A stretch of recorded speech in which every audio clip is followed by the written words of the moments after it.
tambayan ng bilyaran ba ang hanap mo? O inuman ang gusto mo? O baka naman gusto mong kumain kasama ang barkada pamilya mo? Dahil ang pagkakalam ko, napaka-quality at napakasarap daw ng mga pagkain dito. Kaya nga akin nagtong dinayo para matikman na masaksihan na masarap na pagkain dito. Ako'y napadpad at napadayo dito sa Manila East Medical Center, bandang Tikling, Taytay Rizal. Dahil pagpasok nyo pa lang sa loob ay napakaganda at napakaluwag ng parking nila rito. At hindi lang yan, meron sila ritong kantahan, inuman at meron din bilyaran. Sa puno lang yan. At syempre, meron din sila ditong guest na kumakanta. At syempre, ako yung special guest kaya kakanta rin tayo, Gar. At syempre, hindi papakabog ang personalize. Ayun na, kumanta na tayo dyan. Wala na, ayawan na, may nanalo na.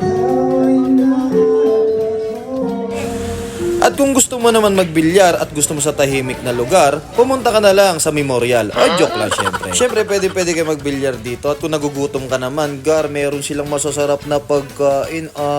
Talaga naman. Busog ka na, where pa later? Dahil sa sobrang sarap nito, talaga naman napakarami mo makakain. Dahil nga mura na, talaga naman mabubusog at mapapa-take out ka pa. At kung gusto niyo naman mag-chill kasama ang inyong tropa, barkada, ay meron sila rito mga tower at kung ano-ano pa. At hindi lang yan, syempre meron sila rito masarap na pulutan na pangmatagalan. Talaga namang mapapasarap ang inyong inuman. Kaya naman sa mga gustong dayuin to, dito lang yan sa may Shot Puno. Dito lang yan sa Taytay Rizal.